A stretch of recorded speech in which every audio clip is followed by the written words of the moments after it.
Yeah. Especially Federal Reserve notes. They don't fuck with that shit because they know No. what it is. They do, don't they? Just credit? Ain't that the system they're trying to get us under? Debit? They What? don't use credit. No, or debit? No, they don't use none of it. They use a system. They only requires their signature. I read up on it. Yeah. So that's what that's a part of the paperwork that I was trying. So what is with the paperwork? No nationality. It was one guy I was like researching. He was saying you got to do your declaration. What's a declaration? Like, what's the difference from a declaration and getting a nationality card? It's different. It's no different. It's different. Okay, so when you making your declaration, because I was doing paperwork in a process for the declaration. It's not done by paperwork. No, that's and so Big Mama sent you my way and was like, no, don't do it like that. So I started listening to you, and it made sense. So, and I stopped. I completely stopped. Right. So look, the declaration is a public notice. Yeah, but you said don't do it by paper. No, you can write it, but you don't register it with no court system. Okay. Right? You put it in the public domain to state your sovereign position. Okay. You know, this is different than filing a contractual agreement to be a citizen in a corporation called a nation. Okay. Right? So when we tribe up, we don't use the system of election to select. We use the system of selection. Okay. And the selection is done by most loved, most respected. Okay. Right? This is according to the law of righteousness. It don't have nothing to do with the laws of nations, UCC. Yeah. Ancient Code of Thieves. Yeah, because they're not going off laws. They're going off uniform commercial codes. Everything is coded. They make laws because they make a code. It makes a code to fit anything. So if you're found innocent, but they want to find you guilty, they're going to change their code. Right? Crazy. So the court system really don't have anything to do with the people. Okay. They using you as like a thumb drive. You just information to them. You the same as that file sitting on the desk. Yeah. Right? Yeah. That's why you ain't supposed to say nothing in court. Because you classified as an imbecile in law. You did to them on paperwork. Yeah. I be telling people, all your mail come in all capital letters. That ain't how we spell our name. You spell your name first cap, the rest lower cap. So why they sending us bills with all cap? So to research that further, you look in the law into something called style and title. And you can tell the imposter because his style and title is all cap block letters. Okay. Ours is italicized, capital, lowercase, lowercase, lowercase, new word, capital, lowercase, lowercase. Okay. They always tell us who they is. If you look on a warrant, the warrant say the people of the state of Michigan versus John Hancock. Everybody shit capital. Yeah. But when you look on the Constitution, it's not written, people of the state of Michigan is not written in the same style and title as what's on the warrant. Okay. Right? So then you can see for yourself the difference. Okay. That's crazy. They gotta tell you their jurisdiction. How you got jurisdiction over me? And who is the state? Right? But if you don't know how to press the issue of jurisdiction, it's real simple. First thing you ask them is, are you an Article 3 court? Because according to Article 3 of the United States Constitution, that all courts must be registered under Article 3. Okay. No state court is an Article 3 court, period. Okay. So now they still got subject matter jurisdiction, but they don't have the jurisdiction of the person. Okay. The subject matter is the subject, and they matter in a courtroom that don't got nothing to do with you. Yeah. but they holding you as the collateral for the debt. Are they? Is they opening up your trust? Because I hear we all got a trust if you're from the land. Is they opening up your trust and using it every time you go to court? What's that about? So they taking your trust is a trade instrument. That's what you mean by the signature. That's the instrument that they using instead of carrying cash, right? Well, kinda. The courts, when they charge you with something, they put a lien on your personal bond. Your personal bond is guaranteed by your trust. Now, if you take the bond out first off the warrant before you enter the courtroom, then you hold the jurisdiction, not them. Okay. But it becomes a tricky, slippery slope, though. So is that why they had the bondsman? Because I was always wondering why you got to go to a bondsman to bail somebody out. What was that about? So the bonding agent, right, they are the ones who can access the trust. They know how to do it, but they're not going to tell you how to do it. So what they're going to do is they're going to access your trust. We put the lien on you for the amount of the bond. So let's say you got $100,000, 10%. They want you to put up $100 on the 10%. They put up the 1,000. But what they doing is on the bond that they posting is the bond on the entire court case. Okay. And the bond on the entire court case may be hundreds of millions of dollars. Wow. And they are entitled to receive a what they call a finder's fee.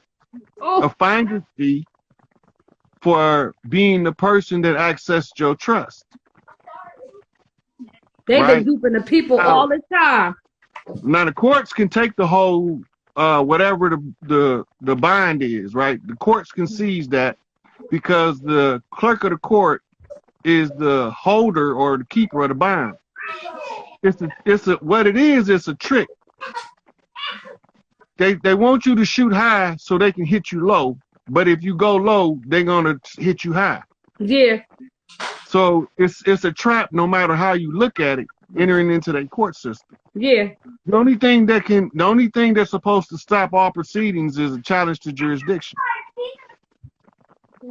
Anytime you challenge jurisdiction, the court's responsibility is to establish a competent jurisdiction on the record. You can look that up. Just research jurisdiction. I believe you. I've heard of it. Yes, I've heard of it. Yeah. So any challenge to jurisdiction is supposed to stop all proceedings until they can show on the record the competency of their jurisdiction. Soon as they show that they're not an Article 3 court, their jurisdiction is lost of the person. So they don't have no jurisdiction over you. They got a jurisdiction over your straw man. Your legal fiction. Yep. That's subject matter. And you know the crazy part? When we having babies, you got to ask yourself. I had to ask myself, I'm having these babies in these hospitals. Why is Social Security there asking you to sign these paperwork before you leave out of here for that birth certificate and that social? This is a private moment. I almost lost my life having this baby. But they making sure you sign the papers before you leave up out that hospital. Yep. And I had to think, like, why, like it's a bonding moment. You just gave birth and you know, it's a life and death situation for a woman. So when you just giving birth to something, why would Social Security Administration be there at the hospital? And they making sure they forcing them papers like a day before you leave the hospital. Oh, make sure you fill this out before you leave. You got to have it back. So this is how it worked. Whoever you had a baby with, y'all produced a new company. A new straw man. And the reason they need you to fill out the paper is to create a trust in the straw man name. A new corporation. A new corporation. Okay. Right? And the manifest of birth is called a birth certificate. Right? But it's actually a shipping document under Admiralty law. Wow. It's called a manifest of birth. When you pull the ship into the dock, it's at its birth. Okay. Oh, wow. That's deep. That's deep. So when you pull the ship into the berth, you have to present to the doctor, the one who controls the dock. Yeah. Oh, right. Wordplay. Right. So now you got to produce the manifest, the birthing manifest, which tells you the what's on the ship. Yeah. Oh my God. That's deep. How you broke that down? Look. Ooh, you is the truth. You is the truth. Oh so, my God. In all this time that we've been being controlled by this corporation, this legal fiction. They had a ship in the berth in the bay off of DC. It's a lot of stuff. What's New Hampshire? Why they go meeting at New Hampshire? Because you know I'm in Jersey, and New Hampshire is right up the way. And a lot of these presidents, you know, their main office, I'm noticing, is in New Hampshire. Yeah, some of them in Connecticut, some of them in Maine, Northeastern Territory. You have to look up the Northeastern Trading Company, and you will know that it is owned by England. The lumber, that's how they got over here. The lumber company. What is it? The lumber something. I know they was coming over here. There was a whole bunch of them. They had a whole bunch of all of these corporations was commissioned by King George II or King George III. So ever since 2222, hashtag Free Larry Hoover, me and my cousin was noticing something. What was his name? So he's not the president, but what they call him of England, he's the what? The one guy with the Warwick? The prime minister. The prime minister. I sent you a picture, right? And they was in court. I guess they was mad. They was talking about, you know, like their system is something going on. It's pretty much what you said. You messed up the algorithm. They're gonna feel it, right? So I took a picture, but when I took that picture of them in court, when they was on, you know, YouTube, me and my cousin was noticing something. I said, "What's that gold rod?" It was like a gold staff, a rod or something. It's called a mace. You heard of it, right? The mace is the So I started researching it. My cousin started researching it too. She's in Virginia. They have it in Virginia. The mace. That's leaders when they ruling over a country that they carry. Well, when you get into the indigenous part of it, right? Because I say, oh, well, what's the indigenous roots of it?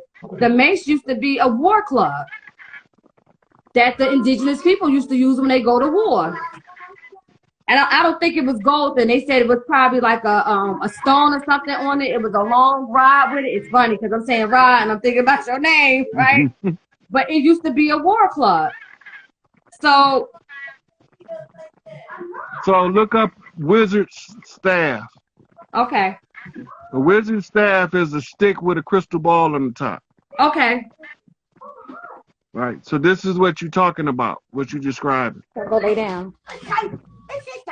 It's down. Go lay down. I'm hot. Crack the window.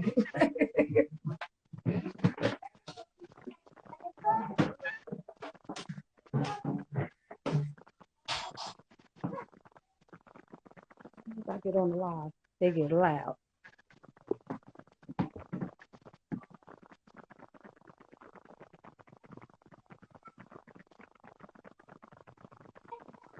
This is what a wizard staff look like. Okay.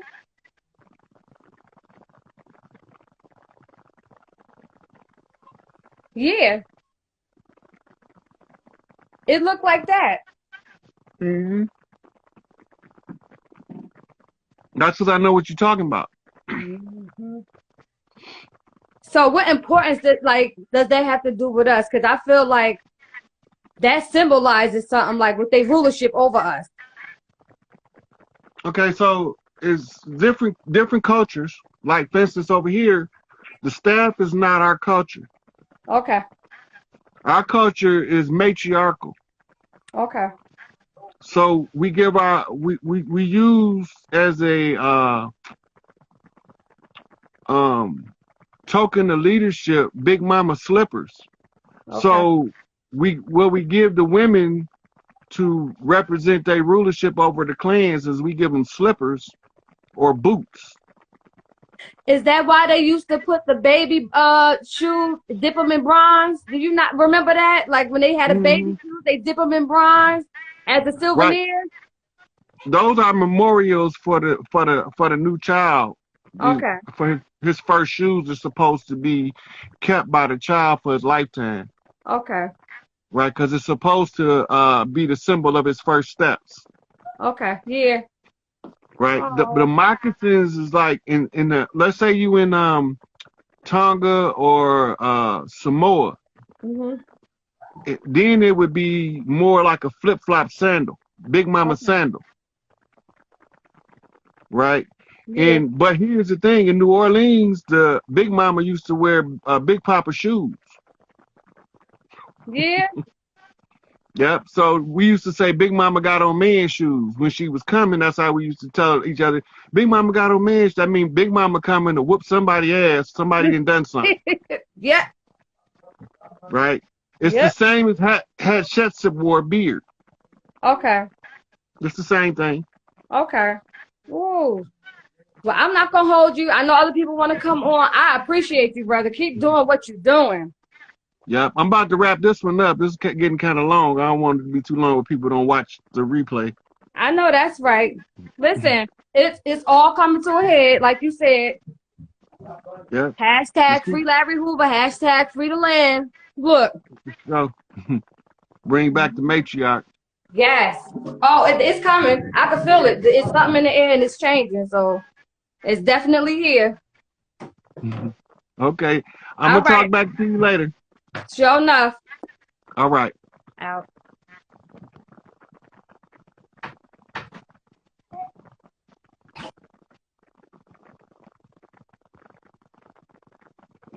Okay, let me see if I can answer a couple questions out of here.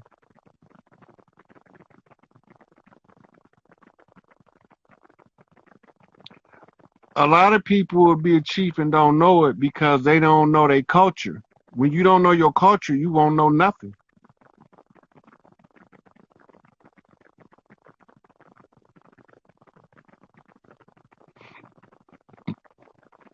You can't argue with them about their legal fictions because all of it false.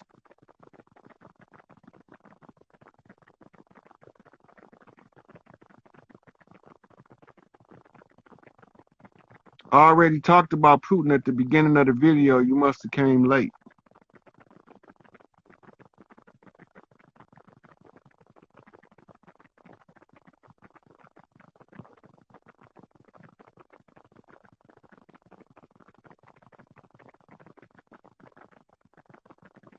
How do you find out what your job is and how do you tap into your past life? Your job is what you already like to do that nobody had to tell you to do it.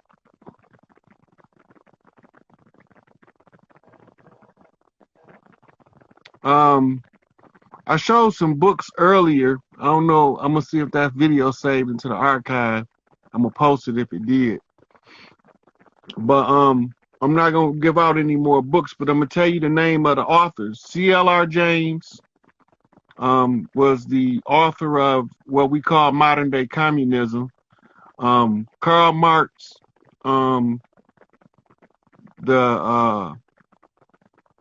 Communist Manifesto. This is information we went over earlier. I'm just going back over some of the books. So the writings of Leon Trotsky, the biography of Vladimir Lenin. We also did Joseph Stalin. There's some good biographies on him. And you get to understand the way that the Russian people are. You understand that most of us over here don't know. They call the niggas of Europe. That's what they call Russians over there, the niggas of Europe. And then you got what you call white niggas. Those are Irish. The Irish and the Scots are called white niggas in Europe. So just so y'all know what's going on in the world. And that shit over there is just cleanup. Don't fall for the war cry of the tyrant trying to survive. That shit over with. We not finna get into that shit. Don't got nothing to do with us. Just like they had nothing to do with us going into Iraq or Afghanistan, and America went into Iraq twice, and we ain't had nothing to do with that shit. That was some George Bush personal vendetta shit, trying to clean up